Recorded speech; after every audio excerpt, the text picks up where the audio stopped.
ಎನ್ನ ಕೈಯಲ್ಲಿ ಸಿಕ್ಕ ಸಜಿಯು ತಪ್ಪಿಸಿಕೊಂಡು ಎತ್ತಲೋ ಮಾಯವಾಗಿ ಹೋದಳು. ಓಹೋ ರಾಣಿ ಮಂದಿರಕ್ಕೆ ನಿಲ್ಲು ನಿಲ್ಲು, ನೀನು ಎಲ್ಲಿಗೆ ಹೋದರೆ ನಾನು ಬಿಡುವನಲ್ಲಿ.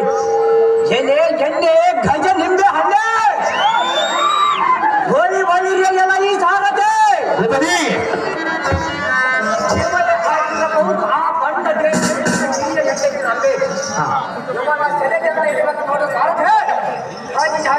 ಇನ್ನೆಷ್ಟು ಗೊತ್ತಾಗಲಿ ಬನ್ನಿ.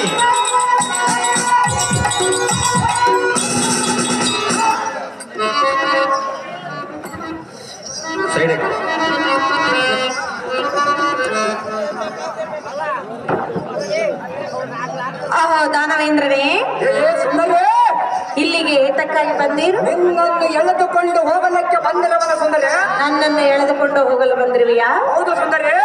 ನಾನು ಅಂತ ಅಪರಾಧವನ್ನೇನು ಮಾಡಿ ನನ್ನ ಗಂಡನಾದ ಬಂಡ ದೇವೇಂದ್ರನ ಅಪರಾಧ ಮಾಡಿರುವನ ಸುಂದರಿ. ನನ್ನ ಗಂಡನಾದ ದೇವೇಂದ್ರ ಯಾರಿಗೂ ಅಪಮಾನ ಮಾಡಿಲ್ಲ, ದ್ವೇಷವೂ ಬೆಳೆಸಿಕೊಂಡಿಲ್ಲ. ಆದರೂ ನೀವು ಬಂದು ನಮ್ಮನ್ನು ಈ ರೀತಿ ಗೋಳಾಡಿಸಿದಿರಲ್ಲ.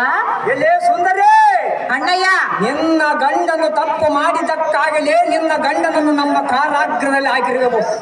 ಎಲೆ ಸುಂದರಿ, ಅಣ್ಣಯ್ಯ, ನೀವು ಸುಮ್ಮನೆ ಬಾಯಿ ಮುಚ್ಚಿಕೊಂಡು ಬಂದರೆ ಸರಿ. ಎಲ್ಲವಾದರೆ ನಿನ್ನ ಜಡ ಮುದೆಯನ್ನು ಬಿಟ್ಟು ದರನೆ ಎಳೆದುಕೊಂಡು ಹೋಗುತ್ತೇನೆ ನಾರೇ ಯೌವನದ ಪೋರೆ. ದಾನವೇಂದ್ರನೇ, ಎಲೆ ಸುಂದರಿ, ಹಾಗಾದ್ರೆ ಹೇಳುವಿನ ಕೇಳು.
ಎನ್ನ ಮೇಲೆ ಇಷ್ಟೊಂದು ಆಕ್ರೋಶದಿಂದ ಮಾತನಾಡುವುದು ನಿನಗೆ ತರವಲ್ಲ.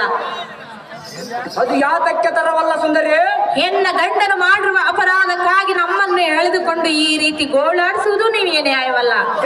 ಸುಂದರಿ, ಸುಮ್ಮನೆ ನಿನಗೆ ಕರ ಮುಗಿದು ಕೇಳುವೆನೋ, ಎನ್ನ ಸೆರೆಯನ್ನು ಬಿಡು. ಕಂಡೆಯ ದಾನವೇಂದ್ರನೇ?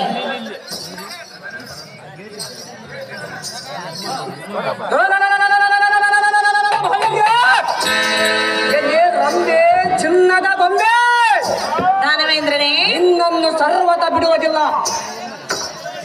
ಸುಂದರಿ, ನಮ್ಮ ಕಾಲ ಧರ್ಮದ ಪ್ರಕಾರ ಹೇಳುವೆನು, ಚೆನ್ನಾಗಿ ಕೇಳು. ಅದೇನು ಚೆನ್ನಾಗಿ ಹೇಳು ಸುಂದರಿ.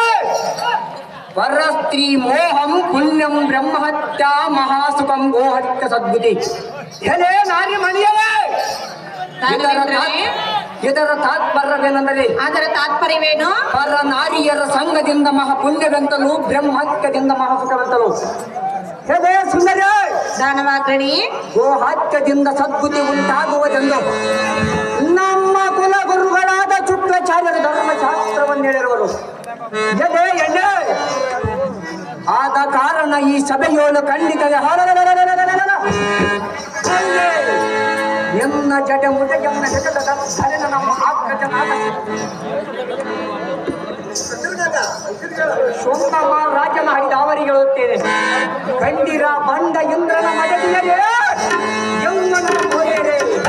ನೀವು ಈ ಬಣ್ಣಕ್ಕೆ ಹೋಗ್ಬೇಕಂತ ಅಲ್ಲಿ ಅರ್ಜೆಂಟ್ ಆಗಿ ಪಾತ್ರಧಾರಿಗಳು ಯಾರು ಲೇಟ್ ಮಾಡಬಾರ್ದು. ನಿನ್ನ ಗುರುಗಳು ಶುಕ್ರಾಚಾರ್ಯರು ಎಂದು ಹೇಳಿದೆಯಲ್ಲ, ಅವನೇನು ದೊಡ್ಡ ಮಹಾನನು? ಏನು ಸುಂದರಿ?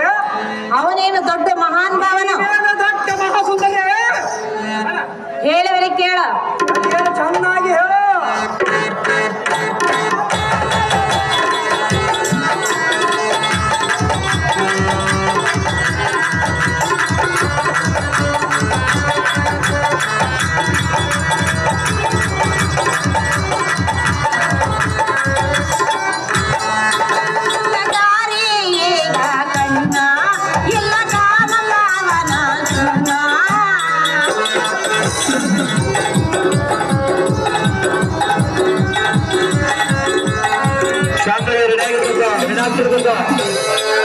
ಲೇಟ್ ಮಾಡಬಾರ್ದು.